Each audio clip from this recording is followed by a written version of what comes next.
சரி, அடுத்ததா குரு பலம். எல்லாருமே சொல்லுவா குரு பலம் அவசியம் அப்படின்னு சொல்லுவா. திருமணத்திற்கும் பொதுவா பார்க்கும்போது குரு பலம் வந்துட்டா கல்யாணம் பண்ணலாம் அப்படின்ற அந்த ஒரு சென்டென்ஸும் எப்பவுமே சொல்லக்கூடிய விஷயங்கள் இருக்கு. அந்த குரு பலம்னா என்ன? நிச்சயமா குரு பலம் வந்தாதான் கல்யாணம் பண்ணணுமா? நிறைய பேர் பொதுவா நம்ம என்ன நினைச்சிட்டு இருக்கோம்னா, குருபலம் அப்படின்னு சொன்னாலே கல்யாணத்துக்கு தான் அந்த வார்த்தையை யூஸ் பண்ணிட்டு இருக்கோம். பிள்ளைக்கு குருபலம் வந்துருத்தா பாருங்கோ. நார்தன் தமிழ்நாடு எல்லாம் குருபலம்ங்கிறா. சதர்ன் தமிழ்நாடுல பார்த்தோம்னா சதர்ன் சைட்ல வியாழ நோக்கம் அப்படிங்கிற பேர்ல சொல்லுவா. என் பிள்ளைக்கு வியாழ நோக்கம் வந்துருத்தா பாருங்கோ, என் பொண்ணுக்கு குருபலம் வந்துருத்தா பாருங்கோ அப்படிங்கிற மாதிரி. குருபலம்ங்கிற வார்த்தையை திருமணத்திற்கு மட்டும்தான் பயன்படுத்த வேண்டும்ங்கிற அவசியமே கிடையாது. அதை முதல்ல நன்னா புரிஞ்சுக்கணும். குருபலம் அப்படிங்கிறத எதை சொல்லியிருக்கான்னு பார்த்தோம்னா 1, 4, 5, 7, 9, 10 இந்த ஸ்தானங்கள்ல குரு வந்தால் அவர்களுக்கு குருபலம்ங்கிறது இருக்கு. அதாவது விதி எப்படி சொல்றதுன்னா, கேந்திர திரிகோண ஸ்தானங்களிலே குருவானவர் அமர்ந்தால் நிச்சயமாக குருபலம் உண்டு. திரிகோணஸ்தானம்னாலே இங்க குருவனுடைய பார்வைங்கிறது வந்துடும். 5, 7, 9ங்கிறது குருவனுடைய பார்வை பெற்ற இடங்கள். அங்க திரிகோணம்னு வரும்பொழுது 5, 9 அப்படிங்கிறது வந்துடுறது. 7ஆம் பார்வை நேரடியா இருந்தா இந்த குரு பலம்ங்கிறது சேர்ந்துடுறதுன்னு சொல்றேன். குரு பலம் அப்படிங்கிறது 8 வயசு குழந்தைக்கும் இருக்கும், 80 வயசு தாத்தாக்கும் இருக்கும். இப்ப நான் மிதுன ராசி, எனக்கு மிதுனத்திலேயே குரு வராருன்னா எனக்கு குருபலம் வந்துருதுன்னு எங்க ஆத்துக்காரிட்ட போய் சொன்னா ஆத்துக்குள்ளேயே விடமாட்டா இப்போ, இல்லையா?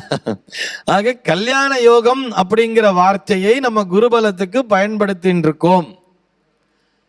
அது இல்லை. கல்யாண யோகம்ங்கிறது வேற, குருபலம்ங்கிறது வேற.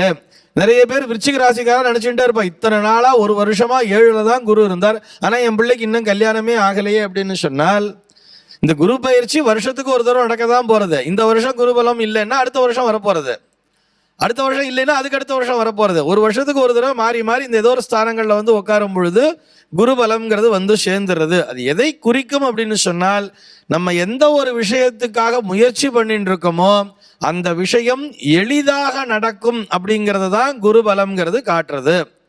குரு பார்க்க கோடி நன்மை அப்படின்னு சொல்றாரு இல்லையா? அப்ப குருவினுடைய ஒரு அனுகிரகம் இருக்கும் பொழுது நம்ம நேரான பாதையிலே செல்வோம்.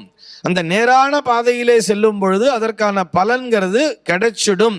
எப்படியாக இருந்தாலும் அந்த குருவினுடைய அனுகிரகம் இருக்கும் பொழுது, கும்பிட போன தெய்வம் குறுக்க வந்த மாதிரின்னு சொல்லுவா. அதுதான் குருபலம்ங்கிறது கொடுக்கும். அதோட கல்யாண யோகமும் இணையும் பொழுது பிள்ளையாத்துக்காரா தேடிண்டு வருவா, அவ்வளவுதான். அதுக்காக குருபலம் இல்லைன்னா கல்யாணம் பண்ணப்படாதுன்னெலாம் கிடையாது. அப்போ இப்ப குரு யாருக்கோ ஒருத்தருக்கு 8ல இருக்கு அப்படின்னு சொன்னால், இப்போ விருச்சிக ராசிக்காராளுக்கு 8ல குரு வர்றதுன்னு சொன்னா இப்போ விருச்சிக ராசிக்காராளுக்கு இந்த வருஷம் கல்யாணமே ஆகாதாலும் அப்படிலாம் இல்லை, ஆகும். ஆனா என்ன, 5 ரூபாய் செலவாகிற இடத்துல 7 ரூபாயா செலவாகும், அவ்வளவுதான் வித்தியாசம். 8ல குருன்னும் பொழுது இன்னும் 2 ரூபாய் சேர்ந்து செலவாக போறது கல்யாணத்துக்கு, அவ்வளவுதான். அதே குரு பலம் இருக்கும் பொழுது செய்யும் பொழுது நம்ம 5 ரூபாய் எஸ்டிமேட் போட்டு வச்சோம்னா அது 4 ரூபாயிலே முடிஞ்சிடும். ஒரு ரூபாய் நம்ம கையில மிச்சமாகும். இதுதான் அந்த குரு பலத்திற்கான வித்தியாசம்.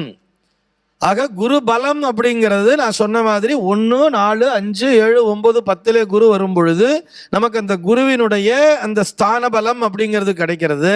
அதன் மூலமா இப்ப வீடு கட்டணும்னு நினைச்சா கட்ட முடியும். மிதுன ராசிக்காரர்களுக்கு இந்த மாதிரியான ஒரு விஷயங்கள் நம்ம எதை நினைக்கிறோமோ அதை குருவினுடைய அருளாலே செய்ய முடியும். அப்படிங்கிறது தான் குருவினுடைய பலம் கொடுக்குமே தவிர, குரு பலம்னு சொன்னா கல்யாணம்னு தப்பா நினைச்சிக்க கூடாது.